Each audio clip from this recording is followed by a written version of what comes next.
ole tu na hian dot product cross product kan zir to kha a component form in kan chun zom le nga langa ti hian vector a kha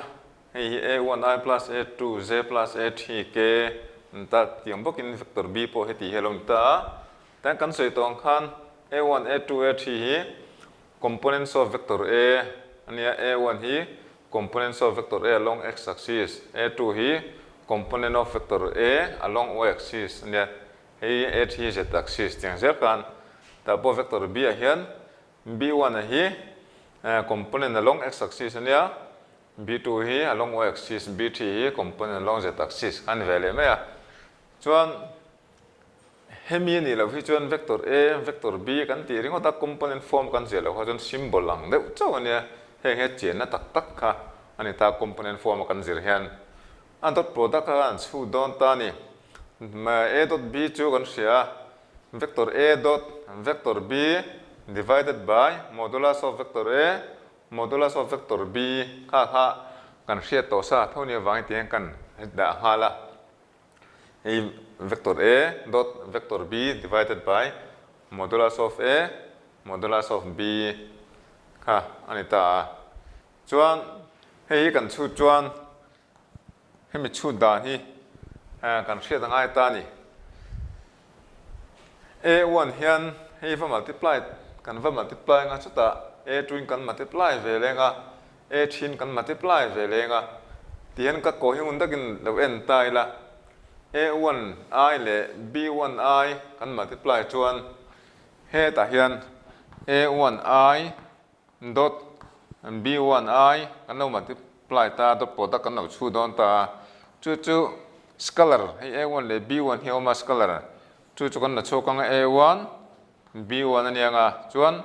I dot I chok ta ni I dot I chu kan sia a1 b1 into I dot I chu 1 ania wangin a1 b1 chok ta ni a1i dot b1i hian a1 b1 choka chuan a1i le b2z khan chhut vele tela a1i dot b2z kan ti chuan hei chu a1 into b2 ania nga I dot z ani vele nga chuan kan sia a1 b2 I dot z chu kan la sia mo 0 ani kha ani la chan chu I le z hi unit vector perpendicular to each other ani ta I hi unit vector along x axis z hi unit vector along y axis ania x axis le y axis hen perpendicular wangin I le z po hen perpendicular chutin chon vector te kha in perpendicular chon dot product 0 ni ti kan set to kha chutin chon hei 0 ni ta chutin ang pokin a1 I le bt k kan multiply chuan a1 bt I dot k ni lenga I dot k kha I le k kha in perpendicular le thawa kan set to sa kha chuan I dot k to 0 ni ya chutin chuan a chok ta chu a1i a chemical form multiply chok zong chu a1 b1 zong he chok ani equal to a1 b1 ania andang chu 0 heta po 0 anta plus tiang che kan a2z hian han multiply phele zar zar taila a2z dot b1i ni chuan z dot I kha chok le dona z dot I kha 0 le dona chuan a2z le b2z ni chuan z dot z kha 1 velenga a2 b2 choka nga chuan a2 he lai kan va multiply vele chuan a2 bt z dot k chok velenga z dot k chu 0 ni le ta chok le ta chu 0 plus a2 b2 chok le ta plus he kan va multiply le chuan 0 le a tiang khan hay kan multiply le chon a3 k kan multiply chon k dot I 0 lenga k dot z 0 lenga k dot k kha 1 lenga chon a chok tur chu 0 plus a3 b3 chok dan chu divided by an way chu kan hrengal mai nga he modulus of a chu he modulus kan lak chun root over a1 square plus a2 square a3 square kha kan thia sa nia he chu ti khana pa ngai ni ma ya a2 square plus a3 square root over b1 square plus b2 square plus b3 square antani chuan chu te ni chuan heta chhok ta chu ta hian han siam rem ta mai la helai chhok ta song chu a dot b chhok song chu a1 b1 plus a2 b2 plus a3 b3 chhok ta ni chu a1 b1 plus a2 b2 plus a3 b3 han jek thatai la a2 b2 plus a3 b3 tikhan han jek thatai la ti song kha chhok ta ni a dot b chu kha along di ta chuan ain perpendicular chuan han tila taila vector a le vector b kha ain perpendicular chuan poimo lai takan ye kha ain perpendicular chuan a dot b kha 0 ni ta a dot if vector a is perpendicular to vector b a dot b equal to 0 anti kha chu te ni chuan ain perpendicular to he 0 don he 0 tinania chu mem chu he 0 tinan ta he fraction ania fraction khan 0 tuk chuan numerator 0 tinan ta this implies a1 b1 plus a2 b2 plus a3 b3 equal to 0 kan ni ta ni he condition point mo em an ta vector pani te ain perpendicular chuan ni kha vector pani a le b hen perpendicular chuan an dot product a 0 a chumin na hin tak chu direction ratios te kha kan han multiply a component ways in a1 b1 plus a2 b2 plus a3 b3 equal to 0 ti kha condition point mo tak kan nei chok kan chok chok ta ni kha chin chi tat tur ani chuan lo in parallel ta se ti khan in parallel ta se ti khan thil chin yom thea vector a le vector b kha vector a le vector b kha an direction in nang ta se tinan theita vector a vector b hi in parallel ania chuan dang le chuan vector a le vector b kha an direction in opposite ta se kha parallel kha chin hi oma hi like vector san ni ta hen unlike vector san ni ve thunga impon sela hemia in parallel chuan ta hen angle a le b in kar kha 0 tinan ta chun 180 tinan ta khang kha conclusion kha helai ngan siam ve le thei veka amaro chu poimo ber la chu vector pani te kha ain parallel chuan kan condition kan cho sung jong 3d apo kan ngai poimo kan cho dan phung bera atangkai te bera chu if vector a is parallel to vector b then one vector is scalar times another vector akhoi ma jok jok kha pakha jok scalar multiple ani tina ni maya chu te ni chuan ain parallel chuan hei lo chok ta chumin na sin chu chu b1i plus b2z plus b3k equal to lambda in hei kan multiply ta multiplication of vector by scalar kan zir to ha hei lambda kan multiply chuan om je chu a1 lambda I plus a2 lambda z plus a3 lambda k along ni ta ni tikhan hei lambda in vector a kan multiply chu te ni chuan an direct a components te kha multiply vector tinan ni ma tikhan vector pani he vector le he vector he intluk tinan ta vector khan tuk chuan a component form equal vector kha kan soi to equal vector chu vector direction le in ang amang chi point ang tinan ta chumi tur chuan ta hian a components te an vek ngai tinan ta ni hemi components ve hi an tuk vek ti angai ta an tuk vek tinan ta this implies b1 equal to a1 lambda ania b1 b2 equal to a2 lambda ania b3 equal to a3 lambda anta this implies b1 by a1 equal to b2 by a2 equal to b3 by a3 equal to an vai hian an tuk ta environment tuk sana chu lambda tuk an ta vekani hei hi result poimo takani le ta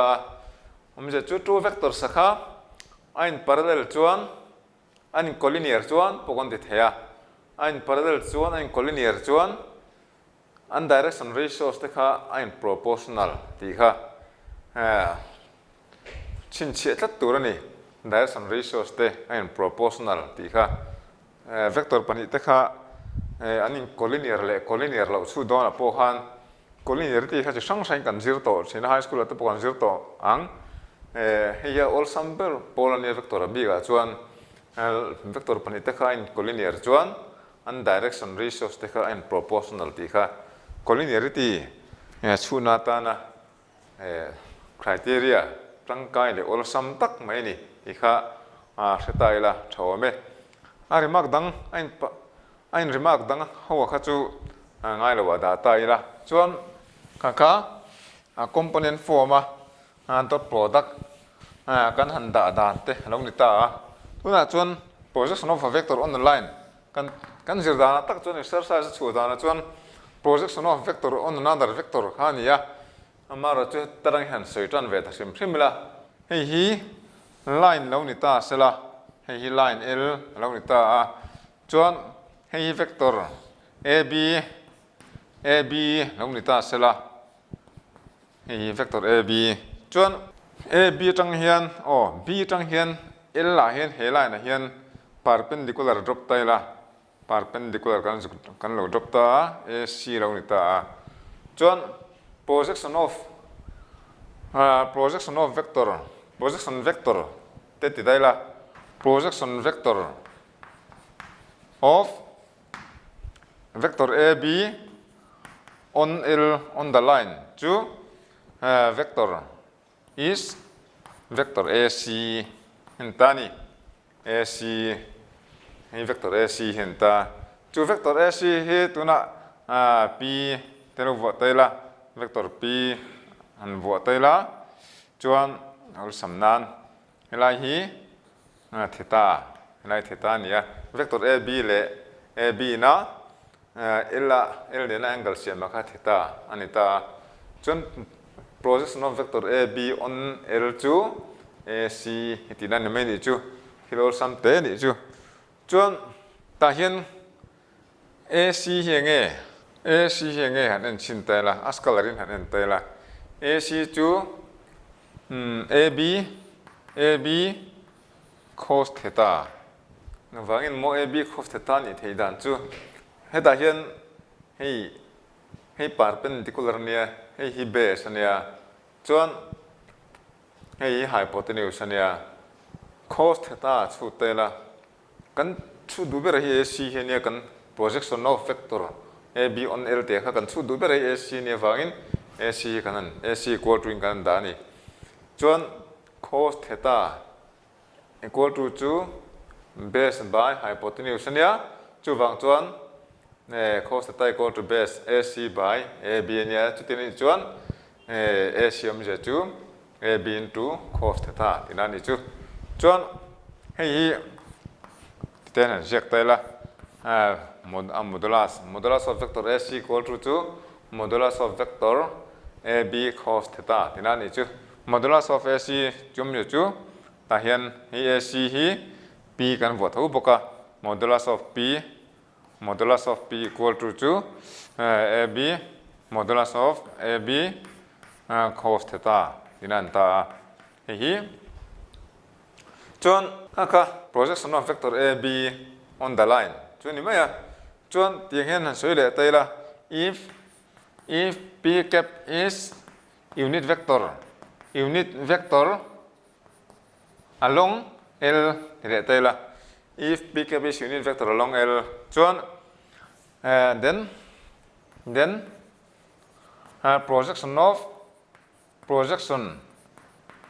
of ab on l equal to projection of ab on l to ab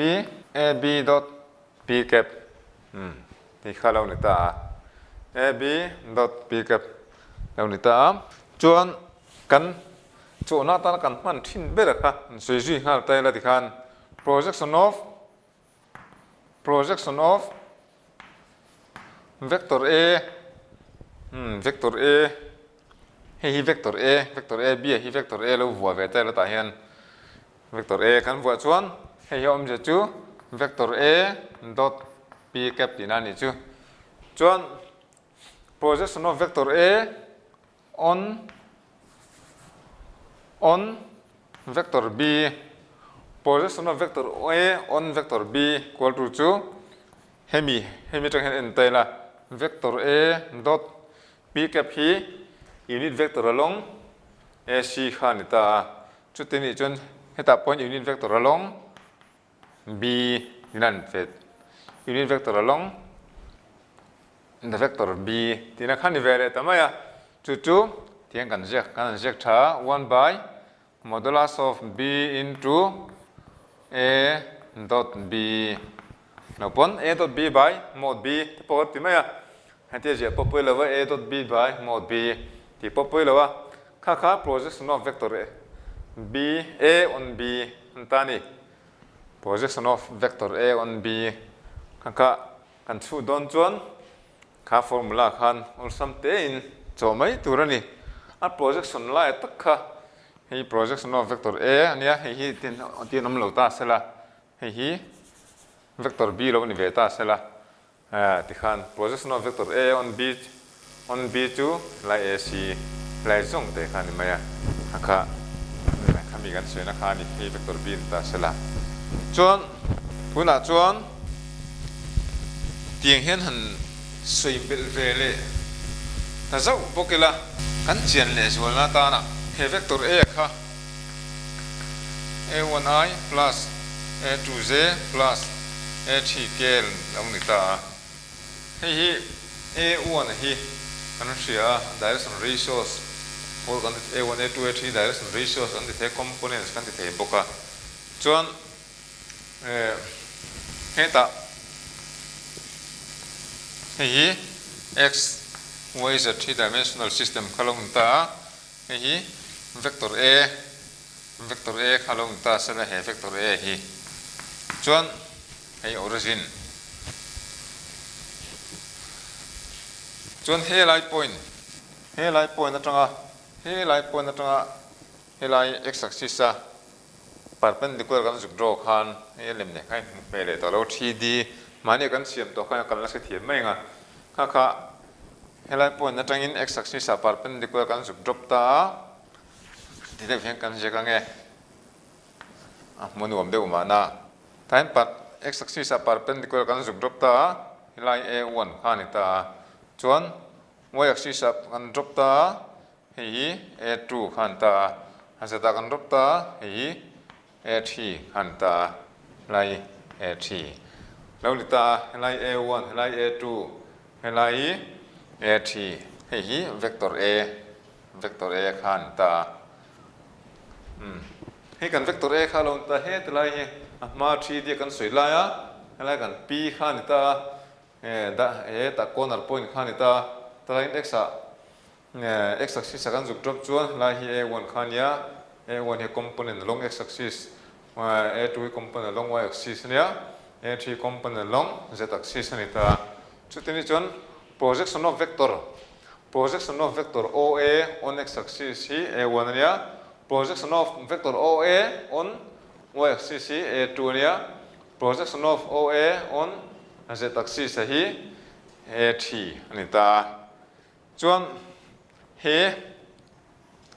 oa hi a hian x axis nen khan angle alpha lo siam ta sela y axis nen hian beta lo siam ta sela z axis nen hian gamma lo siam ta sela alpha beta gamma kha and direction angle of vector oa kan ti kha direction angle of vector oa lo ni ta chuan cos alpha chu don te lang tiang an tiang cos alpha chu ti hian na chu don ta vector a le x axis in angle siam he vector oa le vector a kan ti thei thawa le x axis in angle siam khania chu tin chuan x axis zonga x axis chu a vector zonga kan soi chuan unit vector along x axis kha lang mai turani divided by modulus of a into modulus of I khanita chuan hemina chuk hemina hetalo chuk ta chu hei a dot I ni chun I dot I 0 ni nga z dot I 0 ni nga k dot I 0 ni nga chu tin ni chun heta chuk chu a1 zung he chuk ta a1 into 1 chun modulus of a ni nga modulus of I hi 1 ani boka va ti zung kha chuk ta ting zel khan cos beta po a2 by mod a chuk vele mai nga chuan cos gamma po a3 by mod a khalu chuk vele to ni chu tin ni chuan nge a1 a2 a3 hi tipong conject thei tin ani chu a1 a2 a3 a1 a2 a3 chu modulus of a cos alpha into I plus modulus of a2 chu hey a2 chu modulus of a cos beta z plus a3 chu modulus of a cos gamma z khá tiếng song tập khan ngày tuổi nó cần sen thiam về kha tu linh cả sia chu wang chuan kha process of vector on the line thì khan kan bel le deu ni bok ta sela tiếng kan han zo atlang pui thu a hret tur pui mo zo chu kan sei zo vek ani mena ampak exercise le kai noi mote te kha chom tho na in di khan kan hre thiam tur ka nga ya kha voina kan ti thei to chun le phosela tha nge